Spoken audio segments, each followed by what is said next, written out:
Assalamu alaikum wa rahmatullahi wa barakatuhu. Welcome back to Philippine Politics and Governance. State, Nation, and Globalization. The objective of this lesson is for the learners to analyze the relationship among nations and states in the context of globalization. The state. A state is a political structure of an organized community which is internationally recognized as an independent state, have a population, common language, defined territory and a established government. The state is related to but is not synonymous to government and country. The state, in a broader sense, consists of the agreements of the individuals on how disputes are settled in the form of laws.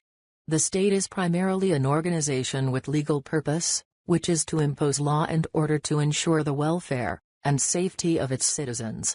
Since the state mainly focuses on the importance of law and order, public service to its citizens is one of the defining features of the state. It is also embodied by the public officials, the members of the police and armed forces, the government officers and workers and others who have state functions. It is represented by symbols such as the flag, national anthem, national animal, and others. Elements of the state. As was stated on the first lesson, there are four elements that composes the state. Population refers to the people that compose the state. A state is a human political institution. There should be a population to begin with in order to have some rules and others to be ruled. Territory, the place where the people of the state are located or the place they inhabit, including the land, territorial waters, natural resources, and airspace located within it. This also refers to the geographic region of the state. Any interference with rights or ownership of one state to another may lead to conflict or war. Government is the institution that governs and enacts the will of the state. Sovereignty is the ability of the state to conduct its state functions and affairs without the interference of outside parties or forces. Sovereignty has two aspects. Internal sovereignty refers to the ability of the state to govern and control its people and territory. It has authority to enact laws and exercise power on its citizens and territory. External sovereignty refers to the freedom of the state from external influences and foreign interventions. That is why a state can enforce laws on their territory, without needing the approval of other states. Basically, this means that the state is independent of other states. Sovereignty and legitimacy. The state's sovereignty is closely related to legitimacy. The state attains legitimacy if it is recognized and respected by the people. We can see this in the government's actions and the citizens' reaction to it. When majority of the population recognizes the government and subsumes under its laws, then the state is considered to be legitimate. However, when there is a huge portion of the population who oppose the government, then instability can ensue. There may come a time when this portion will move a power revolt against the government and assert their own independence. The state's legitimacy is also internationally recognized by other states or community of nations. This means that all states participating in regional and international relations are on equal footing when they relate to each other. A sovereign state should be able to freely pursue its goals and interests as well as uphold its objectives independently. Undue influence and intervention from other states cannot be forced onto a sovereign state. A sovereign state is considered a unified, coherent and organized entity that is able to exercise legitimate power for the welfare of its citizens.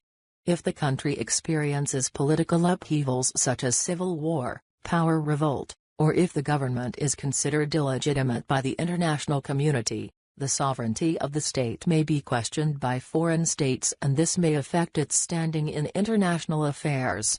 The state can also be classified according to the legitimacy of its exercise of power. A de jure state is one that has legitimacy but cannot exercise sovereignty. It is the legal, legitimate government, so recognized by other states but is withheld from exercising sovereignty due to various reasons. A de facto state on the other hand is a state that has no legitimacy but has sovereignty. For example, if a group overthrows the established government and forms their own government, They might have sovereignty and can exercise power over the people, but if other nations refuse to accept their existence, then they are considered a de facto state. A state can be a member of international organizations and institutions. Some examples are the United Nations, the General Agreement on Tariffs and Trades, or the World Trade Organization. This also means that a sovereign state must abide by the laws, policies or regulations imposed by international agreements or conventions. For example, the Universal Declaration of Human Rights, which all the members of the UN in 1948 needs adopted, defines the standards on the recognition of human rights for all states. The Philippines, being a member and among those who ratified the declaration, is bound to abide and comply to the principles outlined by it. Nation. A nation refers to a large group of people who share common characteristics such as language, traditions and ethnicity, and also share a history and culture. This group can be identified as a nation even if they don't have a country of their own. Nations emerged as a social construct, primarily based on the concept of identity and ethnicity. According to the historian Benedict Anderson, nations can be thought of as imagined communities that see themselves as coherent and cohesive due to notions of unity. Nations often ignore political boundaries. For example, in the Philippines, many communities come together to form large ethno-linguistic groups such as Tagalog, Ilocano, Hiligaynon, Visayan, Tausug, or Maranao. A Filipino usually identifies him or herself based on ethnicity and him or she feels a sense of belongingness to this group. Through long years of shared experience, thoughts, aspirations and struggles, we have now identified ourselves as a nation of Filipinos. If the state is the independent, sovereign government that governs its citizens within a defined territory, and nation is a group of people bound together by ethnicity, culture, traditions, language and other characteristics, what then is a nation-state? A nation-state is the idea of having a sovereign state with a homogeneous population of people who share the same ethnicity, history, traditions and culture. This is quite hard to attain. For example, in the Philippines itself, even though we think of ourselves as a nation of Filipinos, ethnic background is still quite strong. A person still feels strongly and deeply towards another person from the same ethnicity. However, it is not entirely impossible. A state may emerge from a nation, if a nation can define the elements that makes up a state. One of the ways to unify various ethnic tribes onto a single nation is creating a commonality among them. For example, in the Philippines, ethnic tribes have their own dialects. But, in 1937, President Manuel Quezon decided to create a national language to be used by all the citizens. This created better communication among the citizens which resulted to greater bonds. Another example is when the Sultanate of Sulu unified the different subgroups in the Sulu archipelago, such as Tao Lu, Uk, Tao Maimbu, Tao Parang, Tao Tapul, Tao Lugus, and many others, under one banner of Tao Sug. Globalization and the nation-state. Globalization refers to the gradual process of political, economic and cultural integration brought about by increased exchange of products, ideas, and technology throughout the world. This process is believed to have been going on since ancient times. From the conquest of superpowers of accumulating nations and integrating them into empires, such as the Roman Empire or the Persian Empire, to the emergence of global empires during the age of colonialism and imperialism such as the British colony and the imperialism of Japan. During the 20th century, globalization advanced further due to different political movements across the world. In 1920s, European nations and the rest of the world wanted to promote peace and security. Western governments spearheaded the formation of the League of Nations as a forum for diplomatic negotiations. Nearing the end of the Second World War, members of the Allied forces organized a global union of nation-states, with the aim of preventing another global conflict. United Nations was founded in 1948, with the goal of promoting peace, cooperation, and dialogue among different nations. As a member of the UN, some degree of power should be surrendered to the higher authorities. Philippines also belong to the Association of Southeast Asian Nations or ASEAN. Other examples of supranational organizations are the European Union or EU and International Criminal Court or ICC. Aspects of globalization. In modern times, there are some various aspects to globalization. Political, economic, and cultural. Political globalization includes the political cooperation and dialogue among nations. This is also concerned with security and military matters. Security threats, such as terrorism, have reached a global scope which affects several states throughout the world. There are also threats that operate in multiple countries and defy borders, such as human trafficking, illegal drug trade, organized crime and syndicate, human organ buying and selling, which sometimes involve kidnapping unsuspecting citizens or taking advantage of the poor by taking their organs, then paying them a small sum of money. Military and armed conflicts between states is also a concern since its effects can be regional or even international. All of these needs higher authorities to be addressed properly and effectively.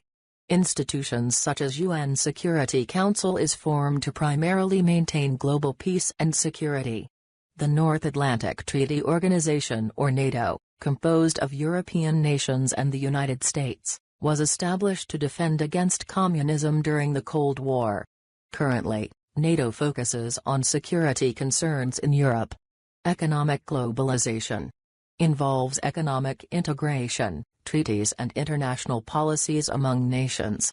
This aspect is evident due to growing trade and financial relations among countries, and the reduction and removal of trade barriers such as tariffs and quotas. Free trade, regional trade blocs, common markets are promoted to offer a wider scope and reach for local, regional and international businesses. Examples of these initiatives are the North American Free Trade Agreement or NAFTA, which established the North American Trade Bloc and Free Trade Area that includes Canada, United States and Mexico.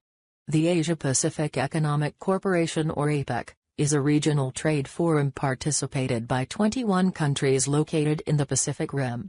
Cultural globalization promotes cultural exchange among various nations. One of the example for this is the student exchange programs across different countries which sends student representatives to other countries to learn and exchange not just knowledge, but also culture to other nationalities. Technology has played a vital role in rapid spread of knowledge, ideas and content that expose different communities to other culture and communities. People are now more educated about other cultures, race and nations that racism, stereotypes and misconceptions are slowly diminishing. Although national pride is still very strong, cultural globalization has led people to become open to diversity and more understanding of other people's culture and lives. Globalization has made way for more opportunities for nations to grow and coexist with each other. The complexity of relations among nations has led to some negative effects and various challenges.